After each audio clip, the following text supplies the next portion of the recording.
That's gold. That's a lovely panel. This is, as I've said before, that's behind the seat, goes up to the parcel shelf. The parcel shelf's up here, and this is the rebate for the petrol tank cover. So yeah, have a look at that panel. That's a lovely straight panel. So yeah, well worth the effort. Again, that one was cut out of the van. That just goes onto the rear spares panel.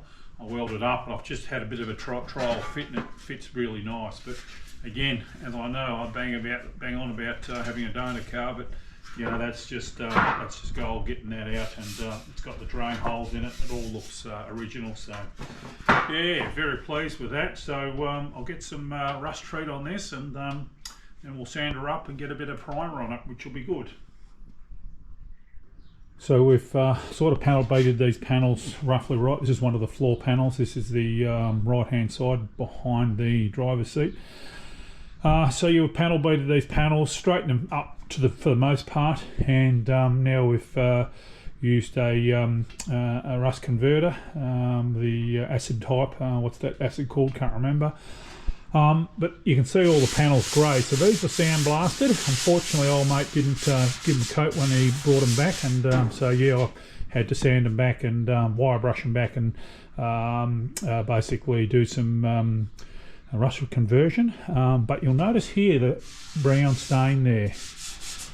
That's actually rust. You know, not sure if you can see it in the camera, but it hasn't quite done its job in this area. Everything else it's sanding and it's all grey. But if I blow this away,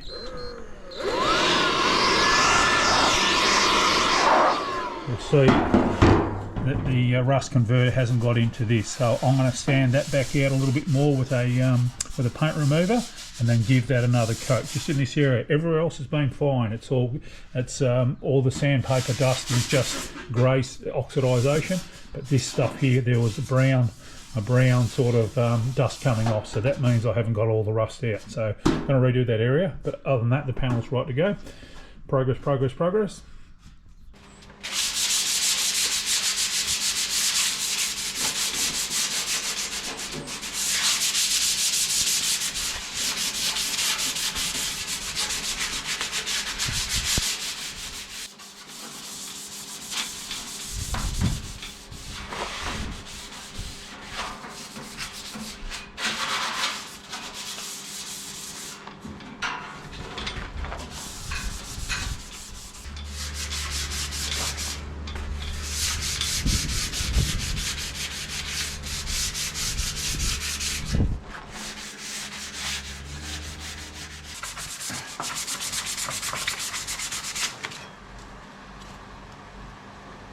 Ah, all right.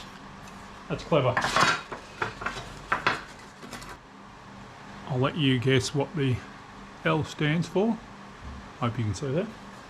It's not a loser. No, I'm not a loser. That's not very nice.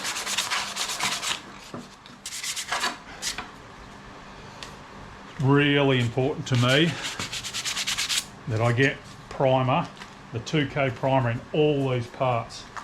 It all just had E-coat in it. And up in the tub, I'm going to still top coat the whole lot as well too. So not only will these get some 2K primer, but I'll get some top coat as well. I'll try and get up in and amongst all this. Well, it goes that way. Try and get in amongst with all the top coat when I spray the ute back out. So yeah, and of course in the ute it has the flex material in the tub as well too. So it's going to have a three-coat system.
Yeah, g'day guys, Steve here from Factory Restos Australia. I'm back, so to speak. Been a bit busy lately, haven't had time to post many videos or do much work on the old ute. There's been a lot happening, so it's one of those things, if you've restored a car yourself, you know, sometimes it happens and sometimes it doesn't, and it's no use stressing out about it. I certainly don't stress out about it. It'll get done when it gets done. Nothing worse than trying to rush a project. So yeah, not much has happened. There has been a lot going on, probably four main things. The shed got really messy and what's the word, needed a good stock taken. So I've sort of gone through, we sold a couple of motorbikes that weren't getting used and just sorted out some stuff, threw some stuff out, put some stuff down the storage shed. You can see I've created this little space here. So this is a little workshop, guys. Yeah, if you can call that. I don't know if you call it a workshop, but anyway. I've got the little poster up there on the wall of a Motivate Me. Mine's a 4.9, not a 5.8, but you get the point. That's what I want the ute to look like. Of course, it will be original colours, but and no chrome on the 12 slotters. Mine will be 100% original. But yeah, that's a bit of motivation. But yeah, got the bonnets here, a set of bonnets to be reskinned, a good quality, good condition petrol tank panel there, and the tailgates in there as well too to be done. Obviously some floor panels that are going to be welded into next, but you can see, excuse the mess, but you can see I'm sort of all set up there now with my primers and my primers and thinners and prep soles and a few tools and sounding blocks and all that sort of stuff. So got myself a little corner, just makes the whole process a little bit quicker to set up and pack up and all that sort of stuff. Second thing is obviously with work, I've been very busy, but now the work has slowed down. The building industry in Victoria has slowed right down. So I'm being a little bit conservative for the money, with the money. I've pulled the car back from Dave and said, oh, hang on, Dave, things are getting a little bit tight. Have had some bad debt already. So I'm sort of been through the recession. I've been through the GFC. I've been through the coronavirus. I'm pretty conservative with my money.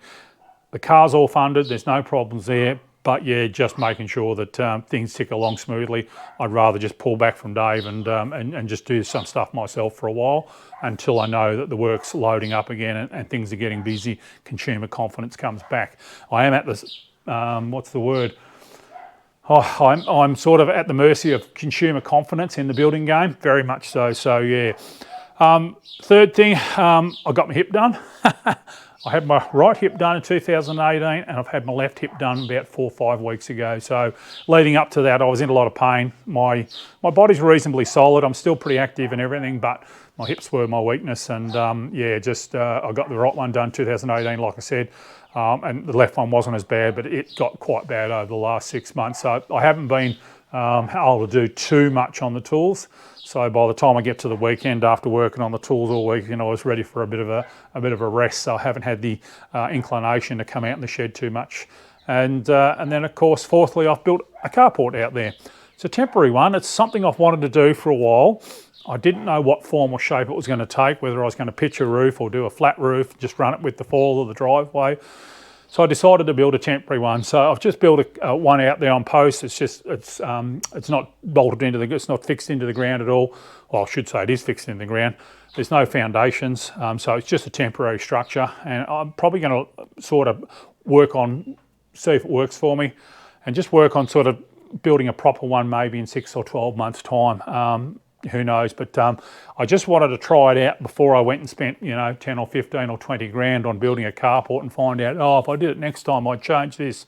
Plus, of course, I wanted to get the Ford out of the weather centre. I've got it back home now. So, yeah, so obviously that took a little bit of time and organisation, but that's been a real godsend. You can see I've got a little working corner here. I can open this door out. I can just walk out there. I can sandblast and sand a panel, walk it out there, mix up some undercoat and throw a bit of undercoat. I am in a residential situation. I'll only ever be doing a tiny little bit of undercoating, just a panel here and a panel there. I won't be doing resprays or anything in this situation, not fair on my neighbours by any stretch of the imagination. So anyway, that's what's been happening. So not much happening when it comes to the ute, or not much happening when it's come to the ute. I'm basically where I was last time with the video. The ute was at Dave's. He's welded the main loading area down to where the petrol tank lid starts. He's done that, done a great job. As I said, I arrested the car back from him, just sort of thing, because I thought, no, money's a little bit tight. I had a bit of bad debt, as I said, and I'm going, let's just be conservative and make sure we've got this project funded and it doesn't run out of money halfway through it.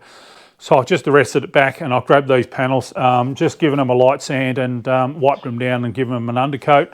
And these are the floor panels I took out from the van. So these are going to go into the ute next. That's my next project. But also just the little panels that support the petrol tank, the little brackets at each end, and the drip trays and all that sort of stuff. I've got them all in undercoat now. So I'm sort of ready to go back to myself to constructing again. So we've sort of demoed a lot of stuff out of the van. I've demoed and cut a lot of stuff out of the ute. Dave got the pleasure of welding on the load area floor, and I'm going to start on the floors underneath the seats. So I don't have to replace all the floor pans in the ute, just from the sort of the back of the back seat back sort of thing, and maybe not even that. And then of course we've got the panel that sits down. Which end are we? The panel that sits down here. Where does it sit? Can't remember now. Sits down here somewhere. Yeah, down here. And that's the parcel shelf panel, so that has to be welded back in as well too. So I'm just going to work on those things over the next 6 months and see what happens in the building industry. Make sure, you know, make sure money's coming in and everyone's paying their bills, and get a little bit more momentum going. At some stage or other, I will hand it back to Dave.